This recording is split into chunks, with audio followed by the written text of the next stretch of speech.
Hey everybody out there, it's Brandon Jones with Carrington Real Estate Services at jonesfindshomes.com. As always, thank you so much for allowing me to have a second episode. Thank you so much for watching the videos thus far. And of course, thank you so much to everybody out there who's allowing me to help them find a home in the year 2016.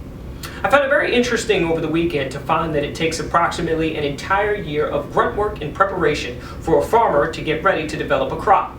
That's everything from planting to plowing to harvesting and nurturing to pulling and ultimately preserving that crop.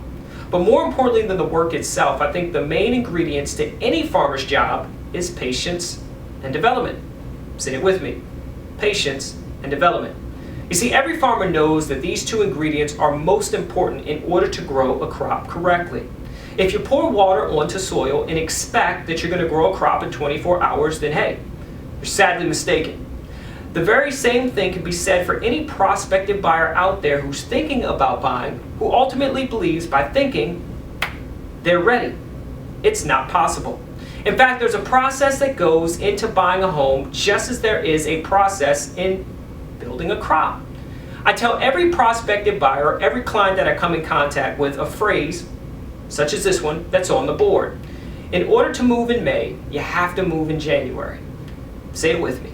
In order to move in May, you have to move in January. What that says is simply this. You have to give yourself enough time to develop as a buyer. See, there's a process that goes into buying a home. And if you expect that on May 1st, you're going to buy a home by May 30th, then again, you're sadly mistaken.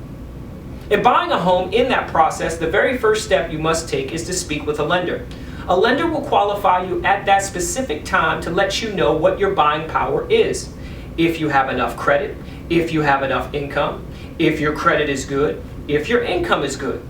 At that point, you'll be able to then start searching by knowing specifically what qualifying criteria you have now qualified for.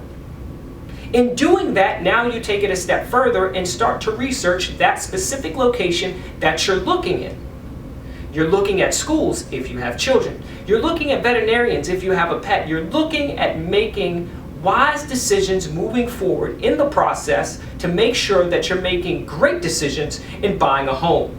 Again, patience and development.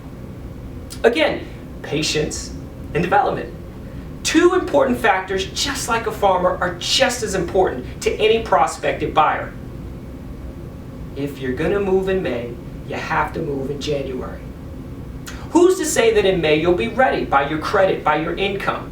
Who's to say that you'll be ready by location? Who's to say that you'll be ready by job or any other important factors that may come about in buying a home? Giving yourself enough time to prepare yourself for that big move ultimately make sure that that move is developed with patience and ultimately that move is a good move. In order to move in May, you have to move in January. For those of you that on May 1st, again, believe that on May 30th, you're going to buy a home, what if on May 1st you then speak to a lender and that lender says you're not qualified? Well, now May turns into September. September may turn into January. You never know. That's why it's always important to give yourself enough time moving forward in the home buying process. I'll say it again. In order to move in May, you have to move in January. If you have any questions at all about the home buying process, certainly below this message or on any social media at Jones Finds Homes, you can leave a comment or contact me directly, as my number, of course, as always, is at the bottom of this message. If you or anybody that you know is looking to buy a home in the year 2016, certainly contact us, and again, we will provide the best service possible. Once again, thank you so much for watching this video. I look forward to working with anybody who wants to be a buyer in the year 2016.